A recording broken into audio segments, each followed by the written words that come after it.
오늘 믿음에 대한 신학적인 이야기를 좀 넣어서 한번 하려고 하는데, 오늘 치유에 대한 이야기가 아니고 오늘 말씀을 통하여서 저는 오늘 그리스도인들이 가져야 하는 참된 믿음이 무엇인가, 예수님께서 원하시는 믿음이 무엇이고, 본문에서 예수님께서 말씀하시는 믿음, 구원받는 참 믿음이라고 하는 것은 무엇인가를 오늘 말씀을 통하여 이야기하고자 합니다.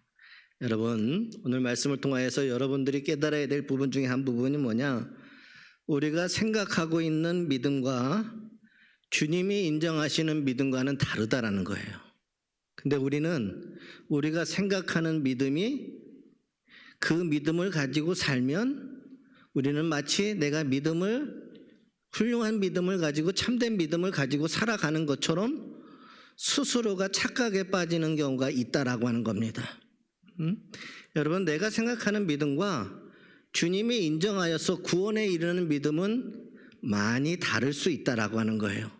그래서 내 생각의 믿음이 아니라, 내 행위의 믿음이 아니라 주님이 인정하시는 믿음, 그래서 문제만이 해결되어지는 것이 아니라 우리의 존재 자체, 삶 자체가 변화되어지고 구원의 놀라운 역사가 여러분의 인생 가운데 나타나시는 그러한 믿음이 있기를 주님의 이름으로 소망합니다. 오늘 말씀은 예수님께서 10사람의 나병 환자를 낫게 해주신 사건을 우리에게 전하고 있습니다. 예수님께서 행하신 기적은 참 여러 가지가 있습니다. 그리고 다양합니다. 하나의 기적만 행하신 것이 아니라는 거예요. 그 중에서도 많은 부분이 예수님께서 기적을 행하는데, 그 많은 기적 중에 핵심적인 부분들이 뭐냐면, 불치의 병, 고칠 수 없는 것, 인간의 힘으로는 할 수 없는 것들, 그런 병에 걸린 사람들을 예수님께서 고치셨다라고 하는 것들이 많은 부분에 예수님의 기적의 사건들이 있습니다. 예수님을 만난 사람들이 받은 은혜는 사람마다 다양하겠지만, 그 기쁨과 감격, 감사의 빛으로 말을 하면 아마도 나병으로부터 깨끗함을 얻은 것을 능가하는 그러한 감격, 그러한 감사는 없으리라 생각이 되어집니다.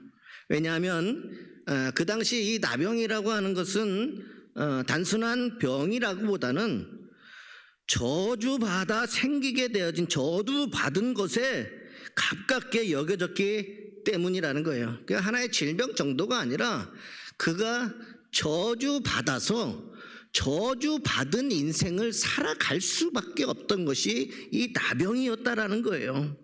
여러분, 다른 질병에 걸린 사람들은요, 그래도 사랑하는 가족들에게 둘러싸여서 돌봄을 받을 수도 있었고, 친지들 또 친구들과 어울려 함께 살아갈 수도 있었지만, 이 나병이라고 하는 것은, 이 저주받은 인생은요, 아예 가족뿐만 아니라 사회로부터 철저하게 격리되어진 삶을 살아야 했기 때문이라는 거예요. 그래서 나병의 고침을 받은 때는 이 감격과 이 기쁨은 형연할 수 없는 것이었다라고 하는 것이죠. 그래서 사실상 이 나병은 그들에게는 죽음보다도 더 잔인한 질병이었어요. 차라리 죽는 게 낫겠다라고 할 정도로 잔인했다라고 하는 거예요.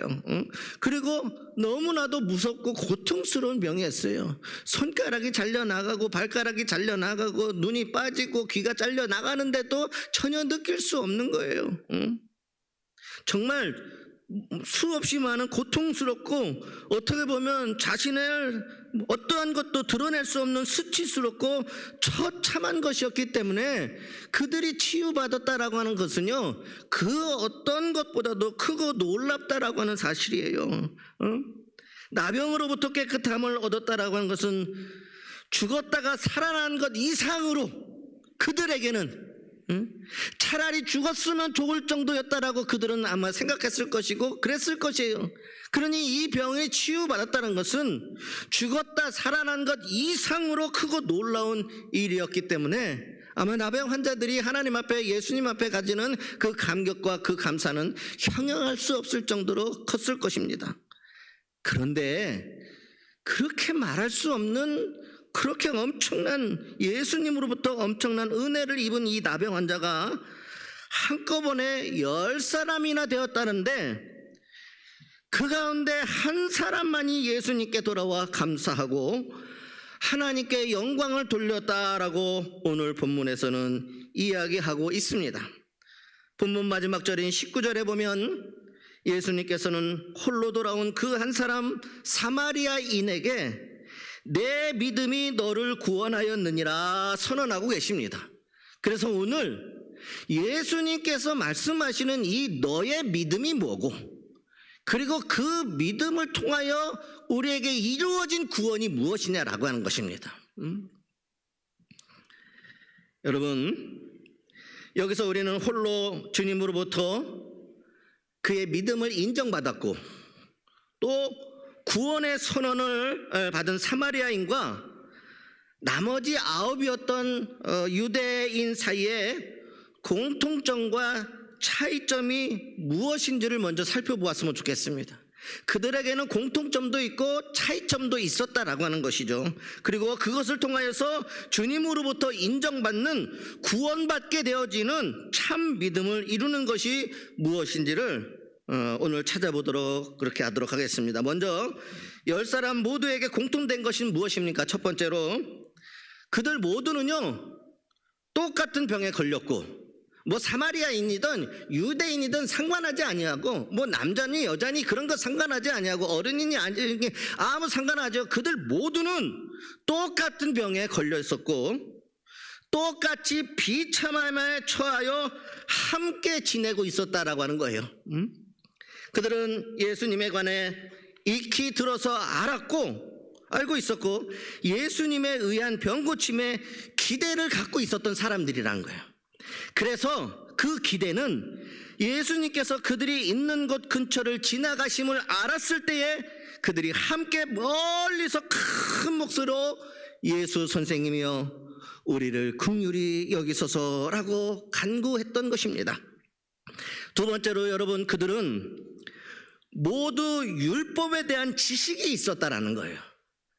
하나님의 계명을 모두 다 알고 있었다라는 거예요. 그들은 나병 환자들은 일반인과는 언제나 일정한 거리를 두고 떨어져 있어야 함을 잘 알고 있었습니다.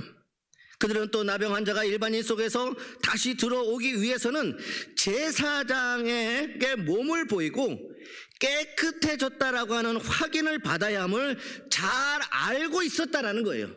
그러니까 그들은 율법에 정한 그들의 치유함과 그들의 모든 것이 어떻게 돼야 확인되어질 수 있다라고 하는 것을 이미 다 잘 알고 있었습니다. 그래서 여러분, 그들은요 예수님께서 가서 제사장들에게 너희 몸을 보이라고 하셨을 때 그들은 그 어떤 이유도 묻지를 않아요. 예수님께서 오늘 예루살렘으로 지나가시는 과정 중에 있었어요. 그들은 멀리 서서 예수님의 은혜를 받으면 우리도 고침을 받을 것이다 라는 그런 생각을 가졌어요. 그래서 예수님이 지나가실 때 지금 이야기가 이루어지고 있는 거예요.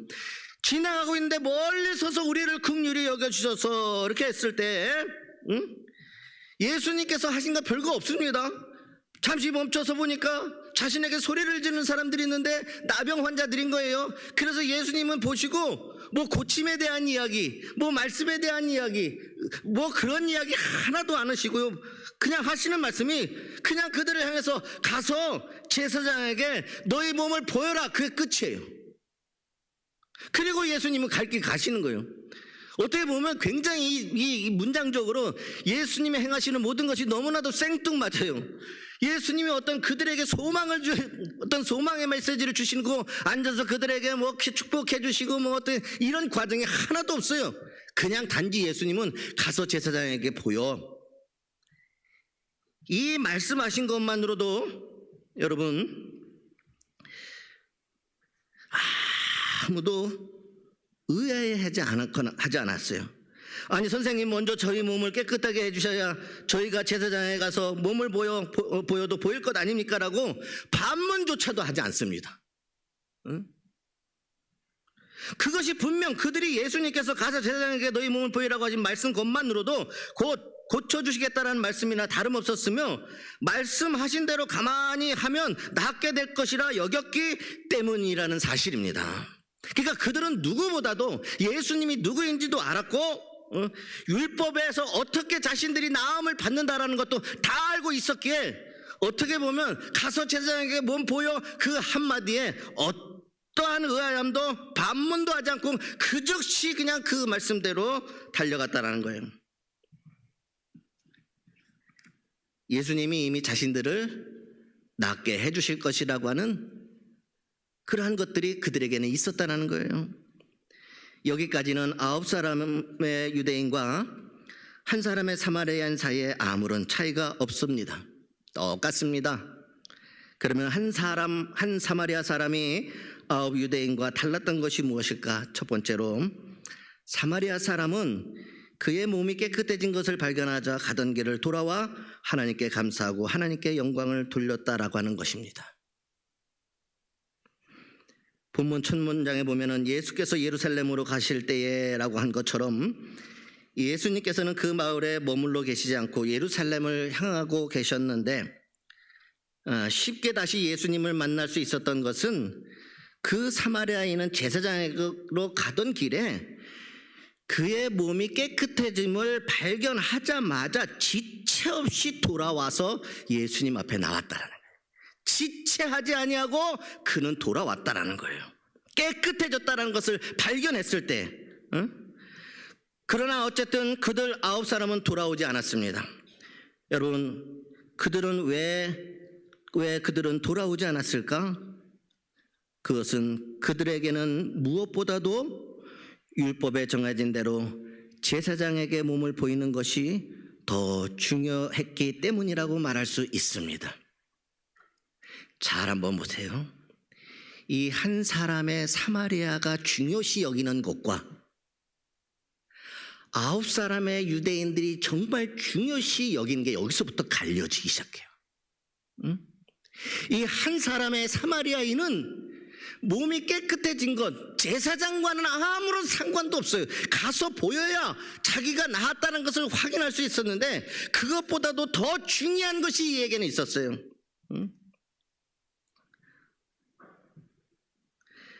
그러나 그 9은요 무엇보다도 율법이 정해진 대로 제사장에게 몸을 보이는 것이 그들에게는 더 중요했다라고 하는 것입니다. 하나님이 베풀어 주신 은혜보다 하나님이 나에게 행하신 그 기적과 같은 은총보다 내가 빨리 나아가서 치유됐다라고 하는 것들이 그들에게는 더 중요했다라는 거예요. 단지 율법의 명령을 철저히 지키려는 순수한 신앙적 동기였기 때문이었을까? 그래서 그들은 예수님이 말씀하신 그대로 제사장에게 달려갔을까? 그러면 예수님께서는요 그들을 칭찬하셨어야 되는 것입니다. 왜냐하면 예수님의 말씀을 듣고 제사장에게 가서 보여라 그랬을 때에 그들은 가차없이 제사장들을 향해 달려가고 있었다는 거예요. 그런데 그들이 제사장들에게 달려간 것이 그 율법을 철저히 지키려는 순수한 신앙의 동기였기 때문이었을까? 그렇게 예수님의 말씀을 잘 따랐다면, 그렇게 예수님의 말씀대로 순종하였다면 예수님은 그들을 칭찬하셨어야 돼요. 율법에 나온 대로, 계명에 나온 대로, 예수님이 말씀하신 대로 누구보다도 그 예수님의 말씀을 지키는 자가 한 사람이 아니라 이 9사람이었다라고 하는 사실이에요. 여러분, 지금 예수님이 말씀하신 그 말씀 지키는 사람들이 누구예요? 집에 가서 고민해 보시기 바랍니다. 예수님이 말씀하신 대로 하는 사람들은 지금 9사람이에요. 그렇다면 그들이 정말 그 말씀을 명령을 철저하게 순수한 신앙의 동기에서 그랬을까? 그랬으면 예수님이 그들을 칭찬하셨어야 돼요. 본문 16절에 보듯이 예수님께서 이렇게 말씀하십니다. 10사람이 다 깨끗함을 받지 않았느냐? 그 9은 어디냐라고 하면서 예수님께서는 나무라셨습니다. 예수님께서 그들의 처신을 긍정적으로 평가하지 않으셨다면 율법대로 이행하는 것이 더 급하고 중요한 일이라고 하는 그들의 명분대에는 다른 동기가 숨어 있기 때문이라는 거예요. 예수님께서 왜 그들을 칭찬하지 않으시고 그들을 훈계하셨을까? 나무라셨을까? 깨끗함 받았는데, 은혜 받았는데 그 아홉은 도대체 어디에 있느냐라고 예수님께서 말씀하신 데에는 분명히 그들의 신앙적인 다른 의도가, 동기가 그들에게는 있었다라고 하는 사실이에요. 그것이 무엇이겠습니까? 율법이 정한 바대로 행하는 것 그 자체보다는 사실상 그들에게 더 급하고 간절한 것이 무엇이었겠습니까? 그것은 이제 그들의 몸이 깨끗해졌다라고 하는 확인과 선언을 한시라도 빨리 받는 것이었다는 거예요. 정말 그들에게 중요한 것은 예수님이 그들에게 행하셨던 은혜가 아니었다라는 거예요. 지금 한시라도 바삐 달려가서 내 몸이 깨끗해졌다라고 하는 그 확인과 선언을 한시라도 빨리 받아내는 것이 그들에게는 정작 중요한 것이었다는 거예요. 그들은 지금 하나님의 은혜에 감사하고 있는 것이 아니라 지금 내 몸이 깨끗해졌다는 그것 하나를 바라보면서 달려가고 있다는 거예요. 그래서 그동안 박탈당했던 모든 사회적 권리, 명예를 되찾는 일이었습니다. 그래서 지체 없이 식구들에게 돌아가고 친구들을 만나 즐기며 맛있는 음식 먹고 깨끗한 옷을 입고 안락한 잠자리에서 편안한 잠을 자는 일이었을 것입니다. 그러니까 그들의 동기는 뭐냐? 예수님이 깨끗하게 해주셨는데도 그들은 예수님을 다시 찾지 않았던 것은 인생의 기쁨과 자신의 영광을 위하는 일이 예수님 앞에 나와 그 은혜에 감사하는 것보다도 더 소중했다는 거예요. 주님의 받은 은혜는 까마득하게 잃어버렸고 지금 앞으로 자신들이 누려야 될 것, 이제 그동안 내가 누리지 못했던 것, 내가 세상에 나가서 하지 못했던 일들, 내가 지금까지 살았던 이 억울함들 다 풀고 세상에 나아가서 예수님의 은혜보다 나의 기쁨과 나의 영광과 나를 위하여 살아야 되겠다라고 그들은 먼저 그것을 생각했다는 거예요.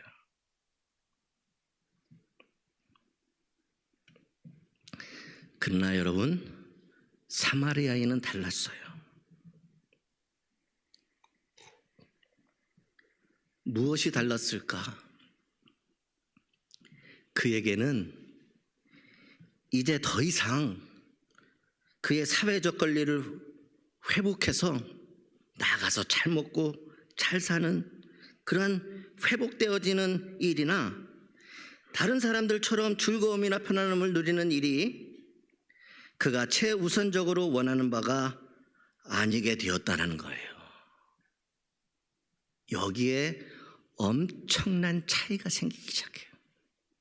그는 이제 회복되어져서 자신이 누릴 수 있는 모든 영광보다 그러한 즐거움이나 그러한 편안한 그러한 쾌락을 누리는 것이 그가 최우선적으로 원하는 바가 아니었다라는 거예요. 그가 진심으로 원하게 되어진 것은 나를 깨끗하게 해주신 그분, 나의 삶을 송두리째 변화시켜 주신 그분, 그 주님께 감사하며 그와 함께 그를 떠나지 아니하고 그와 함께 하는 것이 그의 삶 속에서는 세상의 연락보다도 그 무엇보다도 중요한 것으로 여겨지게 되어졌다는 거예요. 세상에서 받아 누릴 수 있는 그 수없이 많은 그것들보다도 나를 깨끗하게 해주신 저분과 함께 그 은혜를, 그 받은 바 그 사랑을, 그것이 그의 삶 속에서 하나님 앞에 영광을 올려드리는, 감사드리는 것이 무엇보다도 중요한 것으로 여겨졌기 때문이라는 겁니다. 사람들 앞에서 주님의 은혜와 능력을 증언하고 하나님 앞에 영광을 올려드리는 일이 내가 세상에 나아가 사람들로부터 인정도 받고 축복도 받고 나의 명예도 회복되고 나의 즐거움을 되찾는 일보다 훨씬 더 귀한 것으로 그의 삶 속에 자리 잡게 되어졌다라는 겁니다. 진정 그애가 소중히 여겨야 될 것들, 세상에 그 어떤 것보다도 소중한 인생의 가치와 의미를 그는 찾았다라는 겁니다. 그는 단지 육신의 병을 고치는 능력이 아니라 생명과 삶의 근원, 내 삶의 의미가 예수에게 있음을 깨닫게 되어졌다라는 거예요.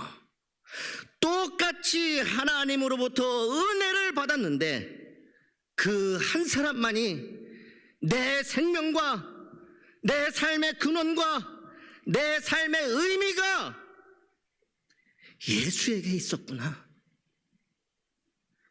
예수님만이 내 삶의 내 생명이시고 내 삶의 근원이 되시고 내 삶의 의미가 되는 것을 깨닫게 되어졌다라는 거예요. 예수님은 단지 나의 당장 급한 문제의 해결을 위해 잠시 만날 필요가 있는 분이 아니라 나의 삶을 다해 함께하며 따라야 할 주님으로 여기는 근본적이고 궁극적인 변화가 그에게 일어났다라고 하는 것입니다. 둘째로, 그 어떤 어려움에 처했을 때 하나님의 계획과 신비적 치유나 해결을 갈망하는 것이 곧 믿음이 아니라고 하는 것입니다. 우리는 그것이 마치 믿음인 것처럼 생각하고 살아요. 어떤 어려움에 처했을 때 하나님이 개입해 주시고 신비로운 치유의 기적, 해결을 갈망하는 그 갈망이 곧 믿음이 아니라는 거예요. 그거는 내가 가지고 있는, 내가 되기를 원하는 내 소망이고 내 갈망이에요. 그것 자체가 믿음이 아니라고 하는 겁니다. 아홉 유대인들도요, 그들이 처한 비참한 상황 때문에 주님의 긍휼에 의한 해결을 간구했습니다. 여러분, 그들도 똑같이 그러한 신비적인 치유, 해결을 갈망의 그 마음을 그들도 그대로 다 가지고 그것을 간구했다라는 거예요. 그러나 여러분, 그들은 주님으로부터 믿음을 인정받지 못했습니다. 주님의 은혜를 받았어요.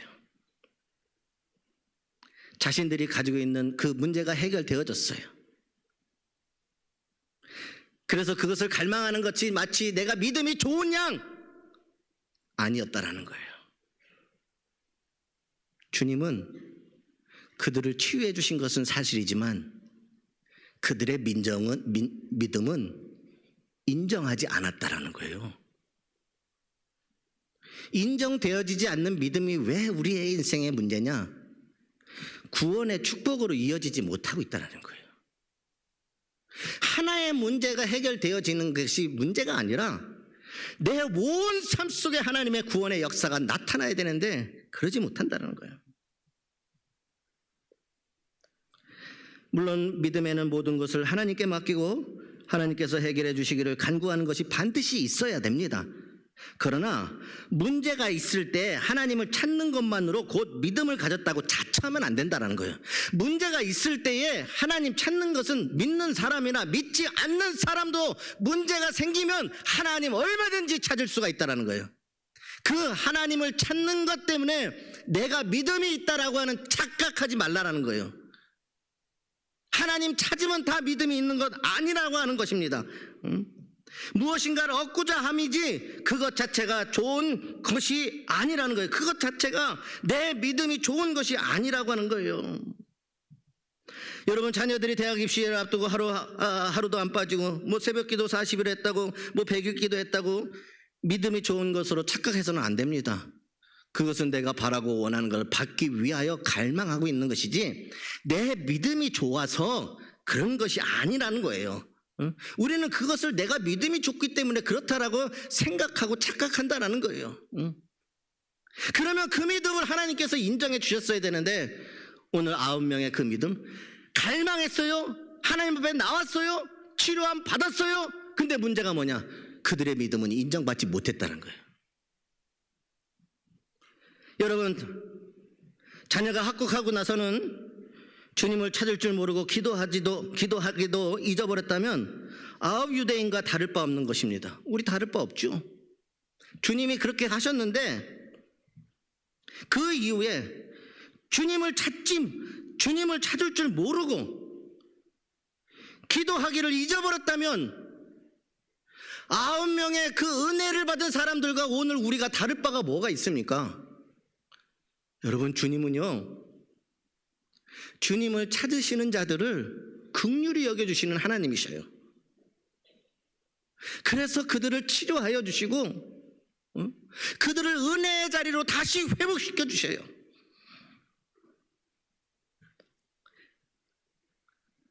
그런데 우리가 그 은혜를 받고 주님을 찾지 않는다면 주님은 그 믿음 인정하지 않으신다라는 얘기예요. 그런 사람은 아홉 유대인과 다를 바 없는 거라는 거예요.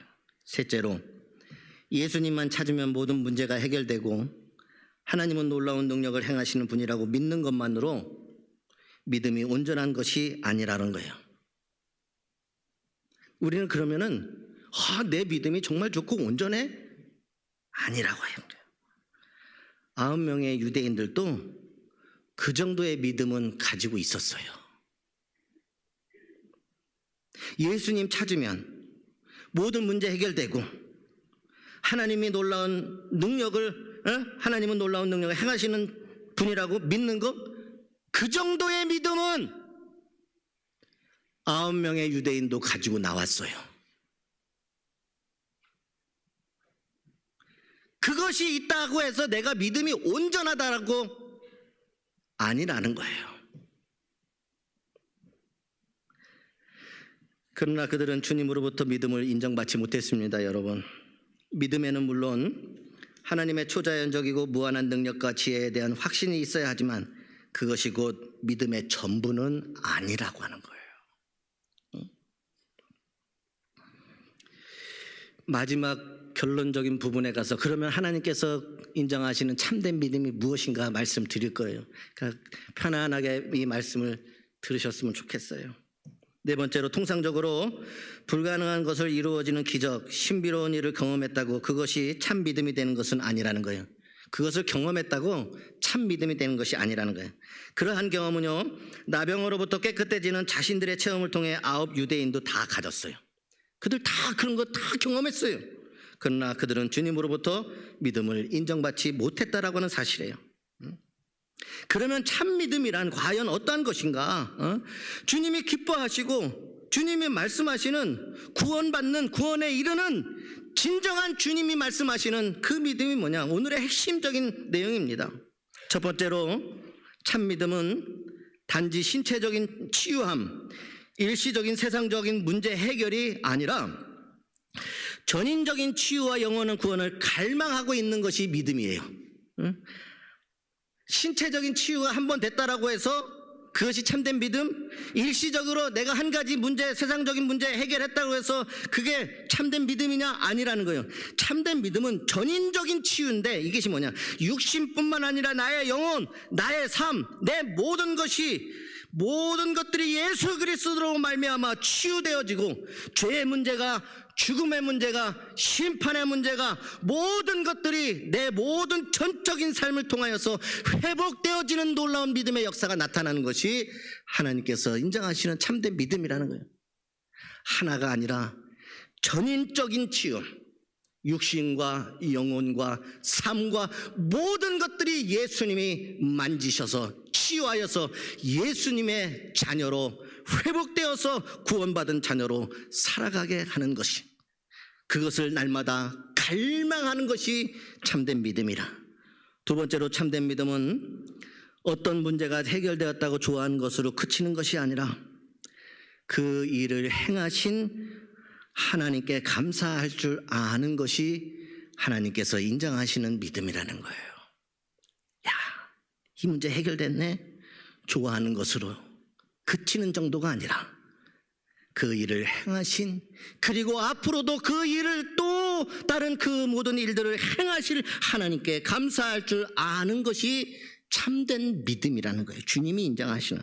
세 번째, 참 믿음은 나의 사회적인 권리를 지키고 나의 즐거움과 영광을 확보하는 그런 일들보다 하나님의 주권, 하나님의 기쁨, 하나님의 영광을 높이기를 더 중요히 여기는 것이 참된 믿음이라는 거예요. 세상에서의 나의 성공과 나의 즐거움과 나의 영광을 확보하는 그 일보다 참된 믿음은 하나님의 나의 모든 삶을 인도하시고 주권적으로 이끄셔 가시는 것, 그리고 하나님의 기쁨과 하나님의 영광이 높여지기를 더 내 삶의 중요한 것으로 여기는 것이 하나님께서 기뻐하시는 참된 믿음이라는 거예요. 내 일 잘 되는 것 정도가 아니라 하나님의 영광을 위하여 살아가는 그러한 것을 더 높이고 중하게 여기는 것을, 그것을 예수님께서는 지금 이 한 사람의 사마리아인을 통하여 말씀하고 있는 거예요. 이제 그는 세상의 연락과 안락한 것보다 주님이 그의 인생의 참된 의미가 되어버렸어요. 세상으로 나아가 확인하는 일보다 주님에게 받은 그 은혜에 감사하며 하나님 앞에 영광을 올려 드리는 것이 그에게는 더 소중한 일이 되어졌어요. 제사장에게 나아가서 깨끗함을 받았다라는 확인하는 그것보다도 주님이 내게 영광이 되고 기쁨이 되어지는 것이 그에게는 더 소중해서 그는 주님에게 달려갈 수밖에 없었다는 거예요. 그리고 주님께서는 그의 믿음을 인정하시는 거예요. 네가 진짜 믿음을 가졌구나. 네가 진짜 중요한 것을 깨닫게 되어졌구나. 네 번째로 참 믿음은 곤경에 처했을 뿐 아니라 만사가 형통하고 아무 문제나 어려움이나 부족함이 없을 때라도 언제나 변함없이, 아니 그럴 때일수록 더 하나님을 찾는 것이 참된 믿음이라는 거예요.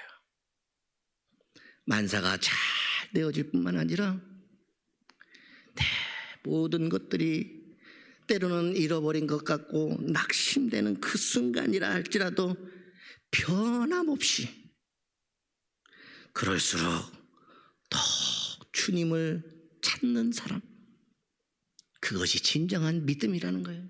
오히려 더 잘 되면 더 잘 될수록 그 하나님의 은혜에 나와 하나님을 더욱더 찾는 자가 진정한 믿음의 소유자라는 거예요. 마지막으로 다섯 번째, 믿음은 내가 인간적으로 부여한 가치 순위에 따라 설정한 삶의 목표들을 달성하려고 하나님의 힘을 빌리는 것이 아닙니다. 참 믿음은 처음부터 달라요. 내가 부여한 가치, 그러한 삶의 목표를 달성하려고 하나님의 힘을 빌리는 게 믿음이 아니에요. 우리는 그것을 빌려서 내가 원하는 것들을 이루면 내 믿음이 정말 좋은 줄 알아요. 그런 것 달성하고자 하는 것이 믿음이 아니라는 거예요. 처음부터 우리의 삶의 참 믿음은 내 모든 삶을 통하여 하나님이 내 삶의 중심이 되고 하나님 우선으로 우리의 삶의 가치 순위가 바뀌는 것이 참된 믿음이라는 거예요. 내 모든 삶의 우선순위가, 내 삶의 가치 순위가 바뀌어지는 것이 참된 믿음이라는 거예요. 오늘 이와 같은 믿음이 저와 여러분들에게 함께하기를 주님의 이름으로 소망합니다. 우리는 스스로 착각하고 살아요. 그렇게 갈망하면, 그렇게 하나님 앞에 나오면 마치 내가 믿음이 좋아서 하나님이 나에게 은혜를 주신 것처럼, 그 정도의 믿음은 9명의 유대인들도 다 가지고 있었지만 주님은 그들의 믿음 인정하지 않으셨어요. 유일하게 주님, 이제 나는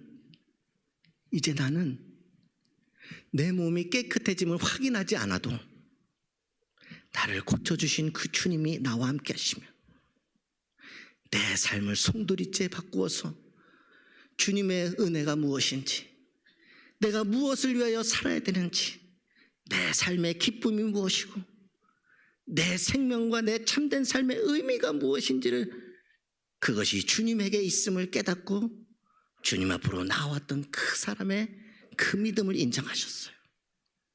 하나의 문제가 해결되어졌다고 내가 믿음이 좋아서 그런 것이 아니라 내 삶에 살아가는 모든 삶의 날 동안 하나님이 나를 전인적으로 치유하여 주셔서 하나의 문제를 해결하는 정도가 아니라 죽음과 심판과 죄로 인하여 우리에게 영생의 복을 허락하고자 하는 영원한 구원의 축복을 받을 자, 그 믿음이 오늘 이 한 사람에게만 있었다는 거예요.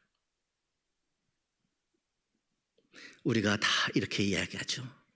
성경에 보면 나더러 주여 주여 하는 자마다 다 천국에 들어갈 것이 아니요 하나님의 말씀대로 행하는 자가 천국에 들어갈 것이다.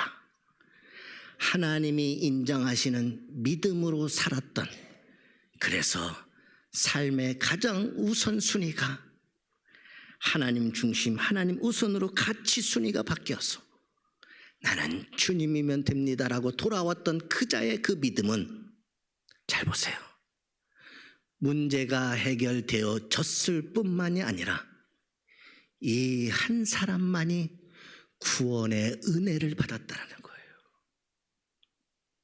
우리는 착각합니다. 똑같이 교회 다니면 다 믿는 줄 안다고. 근데 여러분 한번 생각해 보세요. 내가 지금까지 가지고 왔던 이 믿음이 주님이 인정하지 아니하는 9의 믿음이라면 어떡할까요? 여러분 잘 아셔야 돼요. 그 9사람도 주님의 은혜를 받았다는 것. 마치 내가 주님의 은혜를 받고 기적과 같은 놀라운 일이 있으니까 나도 구원받았겠지. 그거는 나의 생각이에요. 내가 구원을 받을 수 있는 유일한 것은 돌아와. 나는 이제 주님이면 됩니다. 나를 고쳐주셨고 나의 삶을 변화시켜 주셔서 내 인생에 참된 것이 무엇인지 알고 이제 그 주님과 함께 나는 하나님이 주권적으로 주님의 기쁨과 영광을 위하여 내가 내 삶의 모든 날들 끝까지 내 믿음을 지키겠습니다. 끝까지 내 믿음을 지키겠습니다. 잘 보세요. 이 9사람들 끝까지 믿음 지켜내지 못했습니다. 하나님의 은혜를 받았음에도 불구하고 그들은 믿음을 지키지 못했어요. 성경에 다시 한번 이야기합니다. 끝까지 충성하라고 하는 요한계시록의 그 계시의 말씀은, 그 충성은 끝까지 내 믿음을 지켜내라. 하나님에게 우리에게 충성하는 것은 내 인생이 하나님 앞에 서는 그날까지 너의 믿음을 지켜라. 하나 되어졌더라고. 믿음 좋다 착각하지 마라. 은혜 받았다고 내가 다 했다고 착각하지 말아라. 그 이후에 너는 여전히 어떤 삶을 살고 있느냐. 그래서 바울도 고백하는 거예요. 끝까지 믿음의 길을 잘 달려왔다고. 하나님 나 열심히 일했어요? 아니에요. 믿음의 길을 잘, 선한 싸움을 잘 싸웠다고. 여러분, 오늘 말씀을 통하여서 내가 생각하는 믿음과 하나님이 인정하시는 그 믿음이 다를 수 있다. 하나님이 인정하시는 믿음이 아니면 은혜는 받을 수 있어요. 그러나 구원의 축복은 없습니다. 은혜 한번 받고자 예수 믿는 것이 아니라 우리의 영혼이 구원받아 늘 하나님의 은혜가 나의 삶 가운데 함께 가는 거예요. 한 번으로 끝나는 것이 아니라 내 모든 삶 동안 주님 다 하나님의 은혜였습니다 라고 고백하는 거예요. 오늘 그 믿음, 오늘 이 시대를 살아가는 그리스도인들이 고민하고 치열하게 싸워서 얻어가야 될 믿음입니다. 그 믿음이 저와 여러분의 인생 가운데 함께 하기를, 또한 그 믿음의 본을 보이는 자들이 양양교회 성도들이 세상에 나와 그와 같은 본이 되어지는 믿음의 본이 되어지는 일평생의 삶을 선한 싸움을 잘 싸우시고 나아가기를 주님의 이름으로 소망합니다. 기도하겠습니다.